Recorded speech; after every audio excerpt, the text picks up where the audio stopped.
FIIs ने किया करोड़ों का सेलिंग्स, एफआईज भारत छोड़ के जा रहे हैं, इस तरह के स्टेटमेंट आप अक्सर न्यूज में सुनते होंगे। तो आइए आज के इस वीडियो में डिस्कस करेंगे कि आखिर ये एफआईज हैं कौन, इनका कितना होल्डिंग्स है भारत में, और at the end of the video ऐसे 4 पैरामीटर्स बताएंगे जिसको आप ट्रैक करके ये पता कर सकते हैं कि एफआईज फिर से कब इंडिया में एग्रेसिवली इन्वेस्ट करना शुरू करेंगे।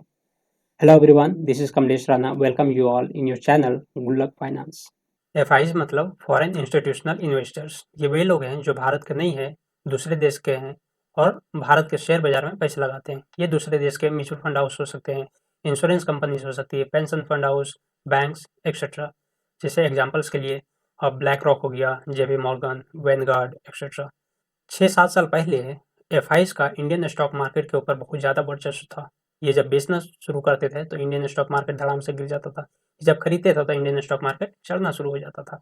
बट अब धीरे धीरे वो डिपेंडेंसी, वो वर्चस्व एफआईज का हमारे इंडियन स्टॉक मार्केट पे कम हो रहा है। जैसे जैसे हमारा रिटेल इन्वेस्टर्स, हमारा डीआई मजबूत होते जा रहा है। करेंटली अभी फरवरी 2025 का बात करें तो इनका होल्डिंग है 64.77 लाख करोड़। इन्होंने सबसे ज़्यादा सोल्ड किया था अक्टूबर 2024 में, जब हमारा मार्केट पीक पे था। अक्टूबर मंथ में 1.04 लाख करोड़ का सेलिंग किया है सिर्फ एफआईज ने, जिसकी वजह से धीरे धीरे हमारा मार्केट गिरने लगा। एफआईज का सेलिंग्स के अलावा और भी क्या पॉसिबल रीजन है हमारा शेयर बाजार गिरने का, इसके ऊपर ऑलरेडी हमने एक वीडियो बना चुका, उसका लिंक भी मैं वीडियो में पिन कर दूंगा, आप उससे ज़रूर देखना। अब हम बात करते हैं वो 4 पैरामीटर्स के ऊपर जिसको ट्रैक करके आप पता कर सकते हैं कि इंडियन स्टॉक मार्केट में फिर से कब एफआईज एग्रेसिवली इन्वेस्टमेंट करना शुरू करेंगे। सबसे पहला पैरामीटर्स, इंडिया का जीडीपी ग्रोथ रेट। इस बार के बजट में इंडियन गवर्नमेंट ने टैक्स पेयर्स को एक एक्स्ट्रा छूट दिया है इनकम टैक्स के तहत। तो छूट का मतलब है ज़्यादा सेविंग्स मतलब ज़्यादा खर्चा, जिसके कारण हमारा जीडीपी ग्रोथ रेट बढ़ेगा। ये इंडिकेशंस हम अपने जीडीपी ग्रोथ रेट के डेटा से भी देख सकते हैं। लास्ट टू लास्ट क्वार्टर का हमारा जीडीपी ग्रोथ रेट था 5.4% और इस बार का जीडीपी ग्रोथ रेट था 6.2%, यानी हमारा जीडीपी धीरे धीरे ग्रो कर रहा है। दूसरा पैरामीटर्स, इंडियन कंपनीज के रेवेन्यू ग्रोथ। आपको ये ट्रैक करना है कि अपकमिंग क्वार्टरली रिजल्ट्स में हमारे इंडियन कंपनीज के रेवेन्यू किस तरह से ग्रो कर रहे हैं, क्या वो एग्रेसिवली ग्रो कर रहे हैं या नहीं। ये ऑब्वियस सी बात है, क्योंकि जब ज़्यादा पैसा आएगा, मार्केट में लिक्विडिटी ज़्यादा रहेगा, तो लोग ज़्यादा खर्च करेंगे।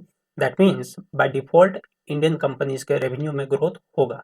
तीसरा पैरामीटर्स, यूएस डॉलर इंडेक्स। ये इंडेक्स ये बताता है कि यूएस डॉलर बाकी अदर करेंसी का कंपैरिजन में कितना स्ट्रॉन्ग है, कितना स्ट्रेंथ है। अगर जो करेंटली 106.5 है, ये अगर घट के 105 का अंदर आ जाता है तो दैट मीन्स यूएस डॉलर कमज़ोर हो रहा है। तो यूएस डॉलर का कमज़ोर होना इंडिया के लिए बेनिफिशियल है। चौथा पैरामीटर्स, यूएस का इंटरेस्ट रेट का घटना। यूएस का फेडरल रिजर्व अगर इंटरेस्ट रेट को घटाती है तो उसके वजह से इंडियन स्टॉक मार्केट में बहुत ज़्यादा बेनिफिट्स होगा, जिसके वजह से इंडियन स्टॉक मार्केट अभी का कंपैरिजन में बहुत ज़्यादा लिक्विडिटी हो जाएगा और फिर से हमारे इंडियन स्टॉक मार्केट में वो रौनक पुराने वाला फिर से आ जाएगा। और ये आने के साथ साथ में एफआईज भी दौड़े दौड़े आएंगे हमारे स्टॉक मार्केट में इन्वेस्ट करने के लिए। तो ये 4 पैरामीटर्स के ऊपर आपको कंटिन्यूसली वॉच रखना है। सबसे पहला पैरामीटर्स जीडीपी ग्रोथ रेट, दूसरा इंडियन कंपनीज का रेवेन्यू ग्रोथ रेट, तीसरा यूएस डॉलर इंडेक्स का कम होना और चौथा यूएस इंटरेस्ट रेट का घटना। आज के लिए इतना ही, मिलते हैं अगले वीडियो में। तब तक चैनल को सब्सक्राइब करें, वीडियो को लाइक करें और कमेंट करें कि आप क्या सोचते हैं एफआईज कब तक वापस आएंगे और इंडियन स्टॉक मार्केट और कितना नीचे जा सकता है। आपने अपना कीमती वक्त दिया, इसके लिए बहुत बहुत धन्यवाद। नमस्कार, जय हिंद।